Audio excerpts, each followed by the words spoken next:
Bienvenidos. Hoy les traigo una historia de terror que no podrán olvidar fácilmente.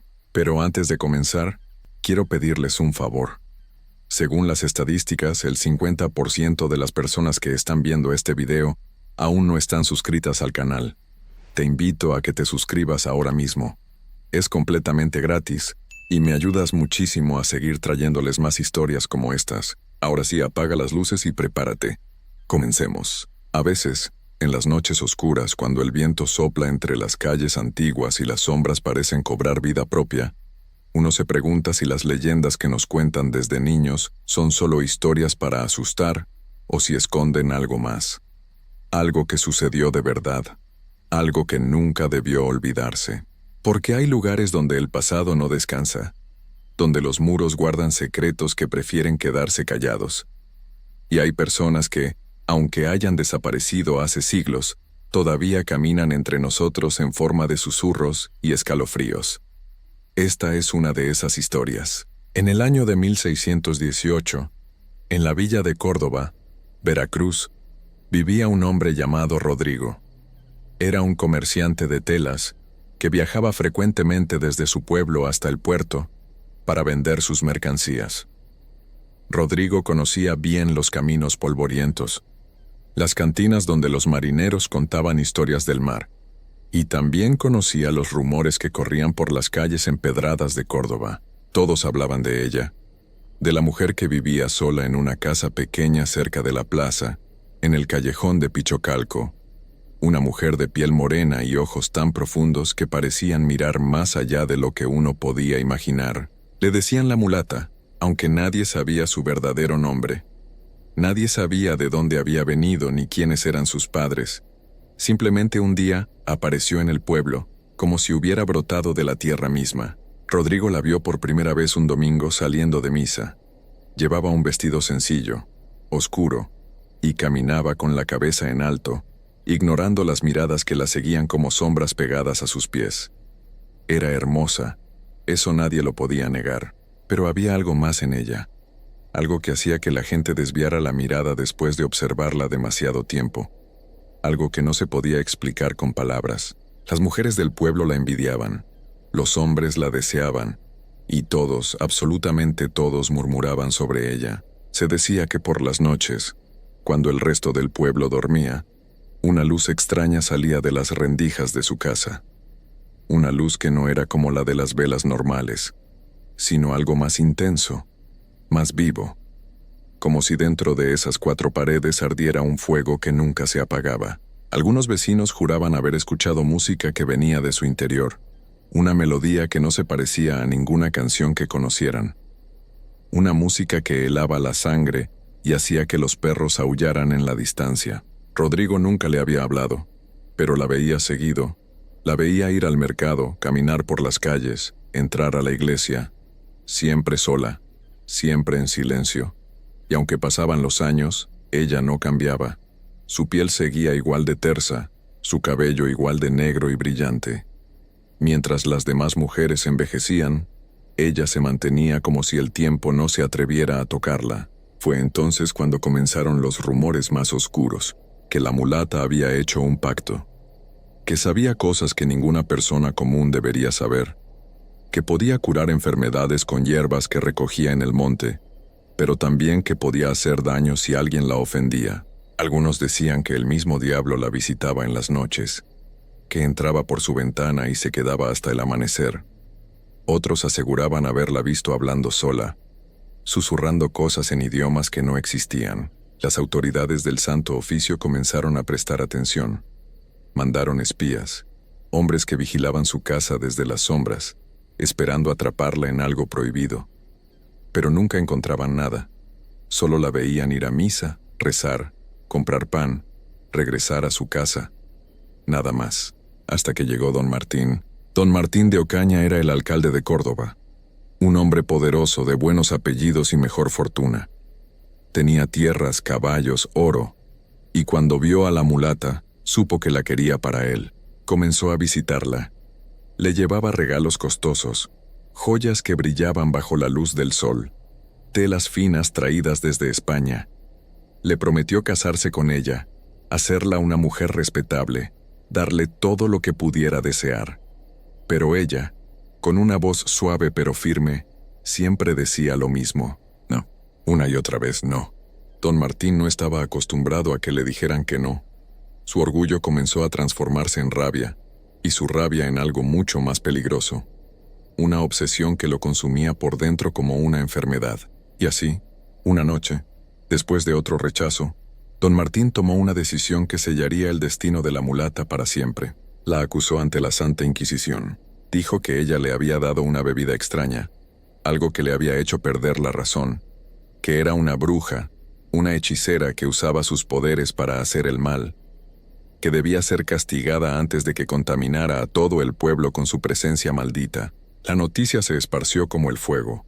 Los mismos vecinos que antes la buscaban para que curara a sus enfermos, ahora la señalaban con el dedo. Las mismas mujeres que la envidiaban, ahora pedían que se hiciera justicia. Y una madrugada, cuando el cielo aún estaba oscuro y las estrellas brillaban frías sobre Córdoba, la puerta de la casa de la mulata fue derribada a golpes. Entraron hombres armados, soldados del alcalde, autoridades de la iglesia. La arrastraron fuera de su hogar mientras ella intentaba resistirse, pero era inútil. La rodearon, la ataron y la llevaron a rastras por las calles empedradas mientras la gente salía de sus casas para verla pasar. Rodrigo estaba ahí, entre la multitud, y nunca olvidaría la mirada que ella le lanzó al pasar frente a él. Una mirada que no pedía ayuda, una mirada que no tenía miedo, solo una mirada vacía, como si ya supiera lo que venía, como si ya hubiera aceptado que no había salvación posible en este mundo. La llevaron al puerto de Veracruz, a las mazmorras del castillo de San Juan de Ulúa, un lugar donde los muros eran tan gruesos que ningún grito podía escapar, un lugar donde la luz del sol no llegaba, un lugar hecho para que la gente olvidara que alguna vez había estado viva. Y ahí, en la oscuridad más profunda, la esperaba su sentencia. La celda era pequeña, húmeda, y olía a sal y a desesperación. Las paredes de piedra sudaban agua de mar, y en las noches se podía escuchar el golpeteo constante de las olas contra los muros del castillo. Era un sonido que enloquecía lentamente a los prisioneros, ese recordatorio eterno de que el mundo seguía afuera mientras ellos se pudrían adentro.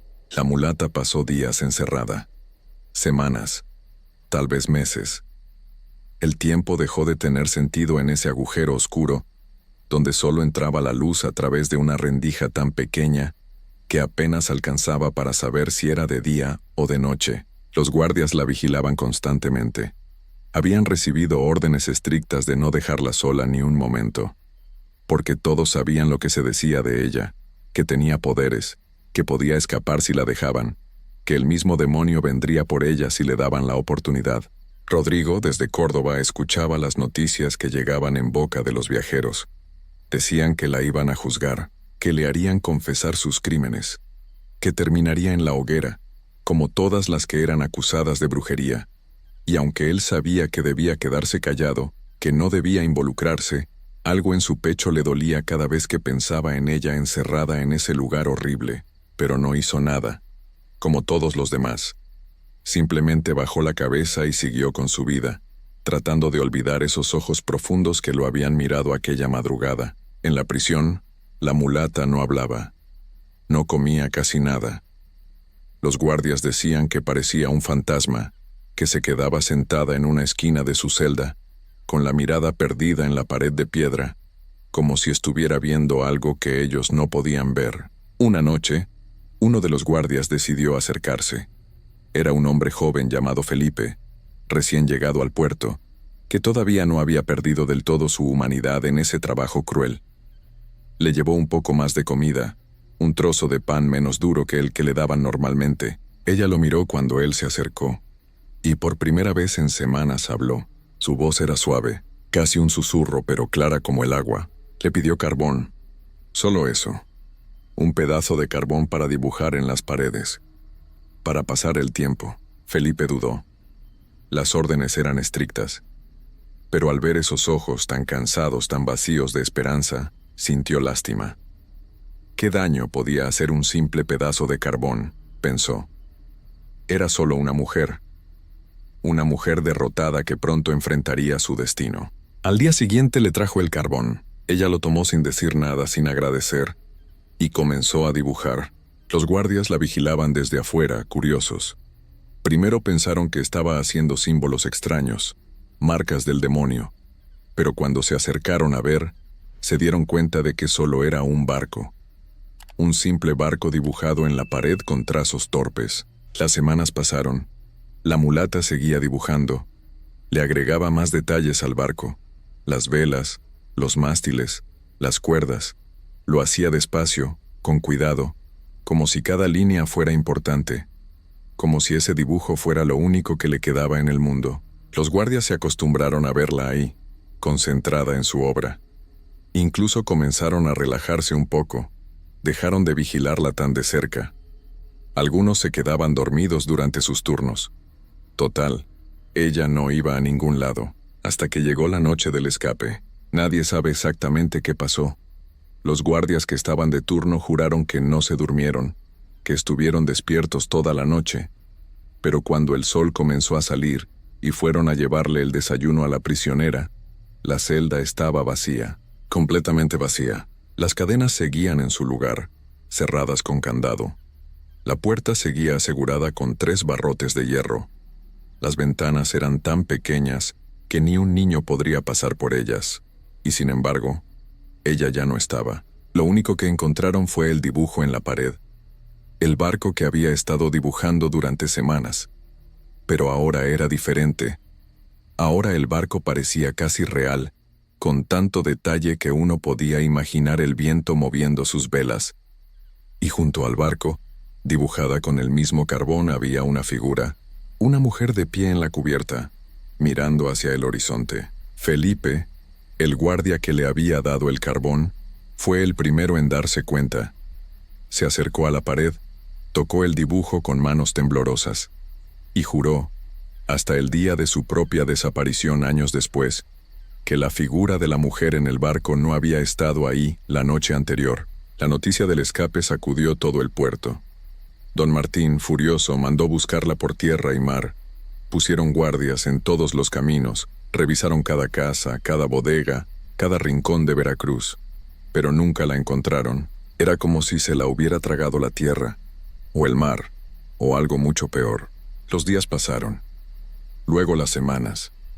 Y cuando todos comenzaban a pensar que tal vez había logrado escapar, que tal vez estaba lejos, en algún lugar donde nadie pudiera alcanzarla, comenzaron los avistamientos. Primero fue un pescador. Dijo que la había visto caminando por la playa al amanecer, con su vestido oscuro arrastrándose por la arena. Cuando trató de acercarse, ella desapareció entre la niebla. Luego fue una mujer que iba al mercado. Juró haberla visto en el callejón de Pichocalco, parada frente a la casa donde solía vivir. La llamó, pero ella no respondió. Simplemente se dio la vuelta y se desvaneció en las sombras. Después fueron más, muchos más. La veían en las noches, caminando por las calles de Córdoba, siempre sola, siempre en silencio. Algunos decían que brillaba con una luz extraña, como si estuviera hecha de luna y niebla. Otros juraban que cuando pasaba cerca, el aire se volvía frío y pesado, como si arrastrara consigo todo el sufrimiento de esa celda oscura donde había estado encerrada. Don Martín comenzó a tener pesadillas. Soñaba que ella entraba a su habitación, que se paraba junto a su cama y lo miraba sin decir nada. Despertaba gritando, empapado en sudor, y sus sirvientes lo encontraban temblando como un niño asustado. Dejó de salir de su casa, dejó de comer. Se volvió un hombre paranoico y enfermo que veía sombras en cada esquina. Una noche, simplemente no despertó. Lo encontraron en su cama con los ojos abiertos, la boca congelada en un grito silencioso. Los médicos dijeron que había sido el corazón, pero los que lavaron su cuerpo para el entierro notaron algo extraño. En su pecho, justo sobre el corazón, había una marca, como si alguien lo hubiera tocado con dedos helados. Una marca en forma de mano que no se borraba. Rodrigo también comenzó a verla. La primera vez fue en el mercado. Estaba comprando maíz cuando sintió esa presencia fría detrás de él. Se dio la vuelta y ahí estaba ella, mirándolo con esos ojos que no habían cambiado. Esos ojos que sabían todo. que lo juzgaban por su silencio, por su cobardía, por no haber hecho nada cuando la arrastraron por las calles. Trató de hablarle, de disculparse, pero cuando abrió la boca ella ya no estaba. Después la vio en su casa, en la calle, en sus sueños, siempre mirándolo, siempre en silencio, como un recordatorio viviente de que algunos errores no se pueden perdonar. Rodrigo dejó Córdoba. Se fue a otro pueblo, lejos del puerto, lejos de los recuerdos. Pero no importó, porque ella lo siguió. La veía reflejada en el agua cuando bebía. La escuchaba susurrar su nombre en el viento. Y una noche, cuando ya no pudo soportarlo más, simplemente dejó de intentarlo, dejó de comer, dejó de dormir. Y cuando finalmente cerró los ojos por última vez, dicen que murió con una expresión de alivio en el rostro, como si por fin hubiera encontrado paz, o como si ella finalmente hubiera decidido dejar de atormentarlo. Pasaron los años, pasaron los siglos, pero la mulata de Córdoba nunca se fue del todo. Todavía hoy, cuando la niebla baja sobre las calles antiguas de Córdoba, cuando la noche es oscura y el viento sopla entre las casas de piedra, la gente dice que se le puede ver. Una figura de mujer caminando sola, vestida de negro, con pasos que no hacen ruido. Algunos dicen que busca justicia, otros que busca venganza, y hay quienes creen que simplemente camina porque no sabe hacer otra cosa, porque ese sufrimiento la ató a este mundo para siempre. Lo que nadie discute es esto, que si la ves no debes mirarla a los ojos, no debes hablarle, no debes intentar acercarte, porque los que lo han hecho, los que han sido lo suficientemente tontos o valientes para enfrentarla, terminan igual, desaparecidos, o locos, o despiertos en medio de la noche, sintiendo esos dedos fríos tocando su pecho justo sobre el corazón. Y en las paredes del viejo castillo de San Juan de Ulúa, en esa celda húmeda donde una vez estuvo encerrada, el dibujo del barco todavía permanece, borroso por el tiempo, casi invisible. Pero ahí está. Y si miras con cuidado, si te acercas lo suficiente, todavía puedes ver la figura de la mujer en la cubierta, mirando hacia un horizonte que nunca alcanzó, esperando un perdón que nunca llegará. Historia 2. Hay cosas en este mundo que no tienen explicación, cosas que uno ve con sus propios ojos y que la mente se niega a aceptar. Durante años me he preguntado si lo que viví fue real o si fue producto de noches sin dormir y nervios de padre primerizo. Pero las marcas que quedaron, las señales que todavía cargo, me dicen que todo fue tan real como el aire que respiro. Esta es mi historia. Mi nombre es Rubén, soy de Nogales, Veracruz, y lo que voy a contarles cambió mi vida para siempre. Todo comenzó en el verano del 2018. Mi esposa María y yo acabábamos de tener a nuestro primer hijo, un niño hermoso al que llamamos Carlitos. Vivíamos en una casa pequeña a las orillas del pueblo, cerca de donde empiezan los cañaverales. Era una zona tranquila, o eso pensábamos nosotros. La casa la habíamos rentado barata porque el dueño llevaba años tratando de conseguir inquilinos. Debí sospechar algo desde entonces. Las primeras semanas con el bebé fueron agotadoras pero felices. María se levantaba cada 2 o 3 horas a darle pecho a Carlitos y yo trataba de ayudarla en todo lo que podía. Dormíamos poco, pero éramos felices. La casa era pequeña pero acogedora. Tenía 2 cuartos, una sala, cocina y un patio trasero donde había un árbol de mango enorme. Ese árbol me gustaba durante el día, pero en las noches su sombra cubría toda la pared del fondo y me ponía nervioso sin saber por qué. Todo estaba bien hasta que Carlitos cumplió 3 semanas de nacido. Una noche, como a las 2 de la mañana, me desperté porque escuché un ruido extraño. Era como un rasguño en la ventana de nuestro cuarto. Al principio pensé que era una rama del árbol, aunque no había mucho viento esa noche. Me levanté para ver, corrí un poco la cortina, pero no vi nada. La calle estaba vacía y oscura. Volví a la cama pensando que habían sido imaginaciones mías, pero el ruido regresó, esta vez más fuerte. Un rasguño lento, deliberado, como si alguien pasara las uñas por el vidrio de la ventana. María se despertó también y me miró con los ojos muy abiertos. Carlitos dormía en su cuna junto a nuestra cama. Me volví a levantar, esta vez con el corazón latiéndome rápido. Abrí la cortina de golpe y prendí la luz del cuarto. No había nada afuera. Solo la noche oscura y el árbol de mango meciéndose apenas. María me dijo que seguramente era un gato o algún animal, pero yo no quedé convencido. Algo en mi interior me decía que no era normal.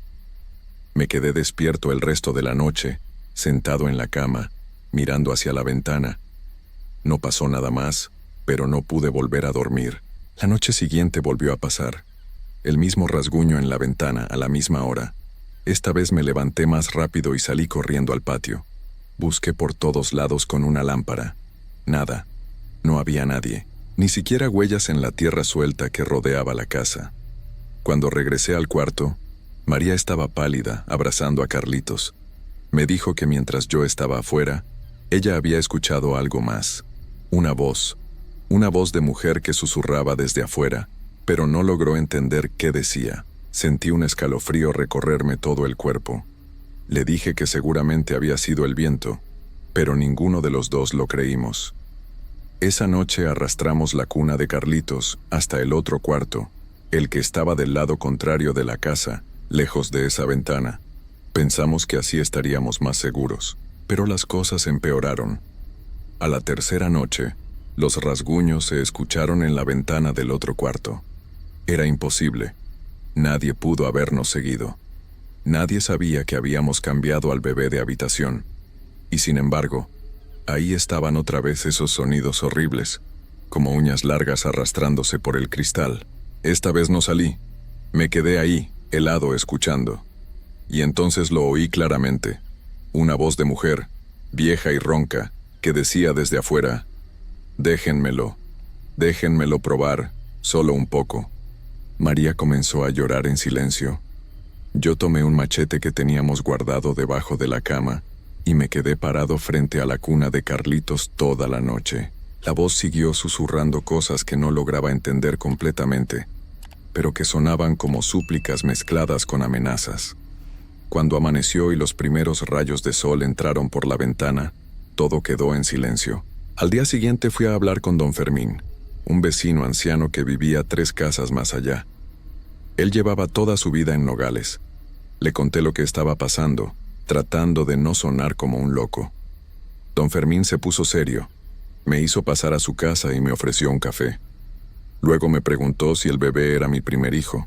Le dije que sí. Entonces me contó la historia. Me dijo que en esa casa, años atrás, había vivido una pareja joven con su bebé recién nacido. Una noche, el bebé amaneció enfermo. Tenía marcas en el cuello y estaba muy débil, como si le hubieran sacado sangre. Los llevaron al hospital, pero los doctores no supieron qué había pasado. El niño sobrevivió, pero quedó muy enfermizo. La familia se fue del pueblo poco después. Don Fermín me miró fijamente y me dijo: es la bruja. Ella vive en los cañaverales. Hace muchos años era una mujer normal, pero dicen que perdió a su hijo cuando era pequeño y desde entonces busca niños recién nacidos. Sale en las noches de luna nueva a buscarlos. Puede oler la sangre fresca de los bebés desde muy lejos. Quiere chuparles la vida, porque cree que así puede traer de vuelta a su hijo. Sentí que el mundo se me venía encima. Le pregunté qué podíamos hacer. Me dijo que había formas de protegerse, que pusiera tijeras abiertas en forma de cruz debajo de la cuna del bebé, que colgara ramas de ruda en todas las ventanas, que no dejara ninguna ventana abierta durante la noche, ni siquiera una rendija, y sobre todo, que no saliera a enfrentarla, porque eso solo la haría más fuerte. Hice todo lo que me dijo. Compré ruda en el mercado, conseguí unas tijeras viejas y las puse debajo de la cuna de Carlitos. Revisé todas las ventanas 2 y 3 veces antes de acostarme. María estaba aterrada, pero trataba de mantenerse fuerte por el bebé. Esa noche, cuando cayó la oscuridad, esperamos. El reloj marcó las 10, las 11, las 12. Nada pasó. Empezaba a pensar que tal vez las protecciones habían funcionado.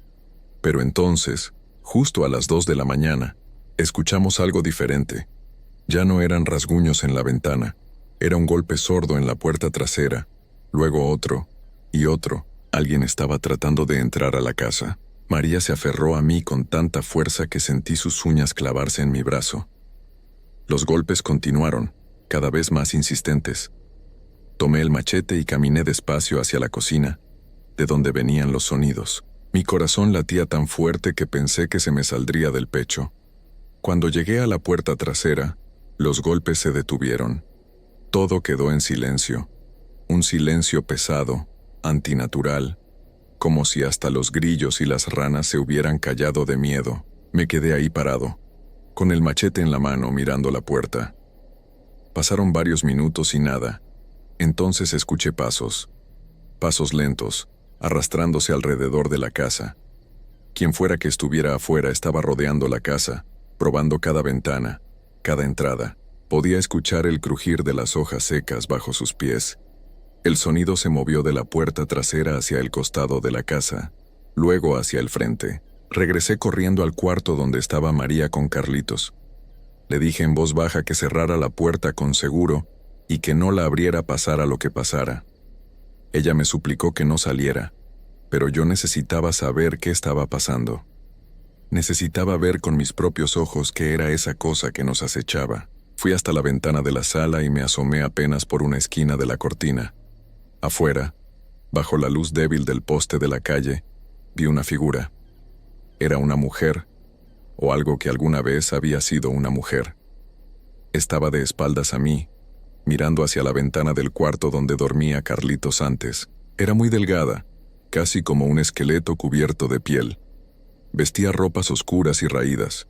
Su cabello era largo, gris y enmarañado, le llegaba hasta la cintura. Mientras la observaba, la mujer volteó la cabeza. No movió el cuerpo, solo la cabeza, girándola en un ángulo que no era natural. Y me vio. Sus ojos brillaron en la oscuridad como los de un animal.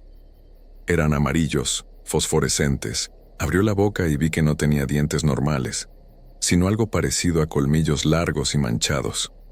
Sonrió. Fue la sonrisa más horrible que he visto en mi vida. Me aparté de la ventana tan rápido que tropecé y caí. Cuando me levanté, corrí al cuarto con María. Ella me preguntó qué había visto, pero yo no pude hablar. Estaba temblando. Carlitos comenzó a llorar, como si sintiera el peligro. María lo tomó en brazos y trató de calmarlo, pero el bebé lloraba cada vez más fuerte. Entonces escuchamos la voz. Venía de todas partes a la vez, como si la mujer estuviera en cada ventana, en cada puerta, rodeando completamente la casa. «Dámelo», decía. «Dámelo y me iré. Solo necesito un poco, solo un poco de su vida. No lo voy a lastimar mucho. Lo prometo». La voz era dulce y horrible al mismo tiempo. Había algo hipnótico en ella, algo que te hacía querer creerle, querer abrir la puerta y terminar con todo eso. Tuve que sacudir la cabeza para quitarme esos pensamientos. Le tapé los oídos a María y le dije que no escuchara, que no le hiciera caso. Los rasguños comenzaron otra vez, pero ahora en todas las ventanas al mismo tiempo. Era como si tuviera 20 manos rascando el vidrio, intentando romperlo. El sonido era insoportable. Carlitos lloraba sin parar. María rezaba en voz baja. Yo abracé a mi familia y cerré los ojos rogando que amaneciera pronto. No sé cuánto tiempo pasó. Pudieron ser horas o minutos, el tiempo perdió sentido esa noche. Los rasguños continuaron. La voz seguía susurrando cosas terribles, prometiendo cosas, amenazando. En algún momento sentí que algo golpeaba el techo, como si la cosa hubiera trepado arriba de la casa. Escuché sus pasos sobre las láminas, moviéndose de un lado a otro, buscando una forma de entrar, y de repente, todo se detuvo. El silencio regresó. Miré el reloj y eran las 5:30 de la mañana. Faltaba poco para que amaneciera. Me quedé inmóvil, esperando, sin atreverme a creer que se había ido. María también estaba en silencio, con Carlitos dormido en sus brazos, agotado de tanto llorar. Cuando los primeros rayos del sol comenzaron a iluminar el cuarto, me atreví a mirar por la ventana. No había nadie. El patio estaba vacío. Las calles estaban tranquilas. Todo parecía normal, como si nada hubiera pasado. Pero yo sabía que había pasado. Todos lo sabíamos. Revisé toda la casa. Las ventanas estaban llenas de rasguños profundos en el vidrio, marcas de uñas que habían dejado surcos en el cristal. En la puerta trasera había arañazos en la madera, tan profundos que parecían hechos con garras de metal. En el techo encontré huellas de pies descalzos, pero los dedos eran demasiado largos, demasiado delgados. No eran humanos. Le dije a María que teníamos que irnos, que no podíamos quedarnos ni una noche más en esa casa. Ella estuvo de acuerdo. Esa misma mañana empacamos lo esencial y nos fuimos a casa de mi mamá, en el centro del pueblo. El dueño de la casa se enojó porque rompimos el contrato de renta, pero no me importó. Le dije que se quedara con el depósito y todo lo demás. Nunca le expliqué por qué nos íbamos. Pensamos que ahí estaríamos a salvo. La casa de mi mamá estaba en una calle llena de gente, con vecinos por todos lados. Había luz en las calles, movimiento constante, pero estábamos equivocados. La tercera noche en casa de mi mamá, los rasguños regresaron. Esta vez en la ventana del cuarto de arriba donde nos estábamos quedando. Mi mamá también los escuchó. Ella sí sabía de qué se trataba. Me miró con una tristeza profunda y me dijo: «Te eligió, hijo. Eligió a tu bebé. No va a parar hasta que consiga lo que quiere». Le pregunté qué podíamos hacer, a dónde podíamos ir. Me dijo que había personas en el pueblo que sabían de estas cosas, curanderos que podían ayudar, pero me advirtió que no siempre funcionaba, que cuando la bruja marca a un niño, es muy difícil quitarle la marca. Buscamos ayuda. Fuimos con doña Remedios, una señora mayor que vivía cerca de la iglesia. Ella vino a la casa, hizo limpias con hierbas, puso protecciones nuevas, más fuertes. Rezó sobre Carlitos y le puso un listón rojo en la muñeca. Nos dijo que no se lo quitáramos nunca, que eso lo mantendría protegido. Durante unos días todo pareció funcionar. Las noches fueron tranquilas. Carlitos dejó de llorar tanto. María y yo empezamos a dormir un poco mejor. Pensamos que tal vez lo peor había pasado. Pero entonces, una semana después, cuando estaba bañando a Carlitos, el listón rojo se rompió. Se deshizo solo, como si se hubiera podrido. Cayó al agua y cuando lo saqué estaba negro, quemado, aunque no había fuego cerca. Esa noche ella regresó, y esta vez fue peor. No solo rascaba las ventanas, lograba meter sus dedos por debajo de las puertas. Podíamos verlos moverse, largos y huesudos, tanteando, buscando. La voz era más fuerte, más insistente. Ya no pedía, exigía. Tomamos una decisión desesperada. Nos fuimos del pueblo. Empacamos todo en el carro y manejamos hasta Xalapa, donde vivía un primo de María. Pensamos que si nos alejábamos lo suficiente, si rompíamos completamente con Nogales, ella no podría seguirnos. Durante el camino, miré constantemente por el espejo retrovisor, esperando ver algo siguiéndonos. Pero no vi nada. En Xalapa las cosas mejoraron por un tiempo. Rentamos un departamento pequeño en un edificio de varios pisos. Había otras familias alrededor, ruido constante, vida. Carlitos estaba creciendo, recuperando el color en sus mejillas. María comenzó a sonreír otra vez. Yo conseguí trabajo en una tienda. Empezamos a pensar que tal vez habíamos logrado escapar. Pero hace 3 noches escuché un rasguño en la ventana del departamento. Estamos en el 3er piso. No hay árboles cerca. No hay forma de que algo pueda llegar hasta aquí. Y sin embargo, ahí estaba. El mismo sonido. Las mismas uñas arrastrándose por el vidrio. Ayer, cuando llegué del trabajo, encontré huellas en el balcón. Huellas de pies descalzos con dedos demasiado largos. La tierra que las formaba olía a caña podrida y pantano. Olía a los cañaverales de Nogales. Anoche María me despertó llorando. Me dijo que había soñado con una mujer vieja que entraba al cuarto de Carlitos, que la mujer se inclinaba sobre la cuna y abría la boca, mostrando esos colmillos horribles. Me dijo que en el sueño ella trataba de moverse, de gritar, pero no podía. Solo podía ver cómo la bruja se acercaba más y más al bebé. Cuando fuimos a revisar a Carlitos estaba bien. Dormía tranquilo. Pero en su cuello, apenas visibles, había 2 marcas pequeñas. Parecían rasguños, o picaduras de insecto. Pero yo sé lo que son. María también lo sabe.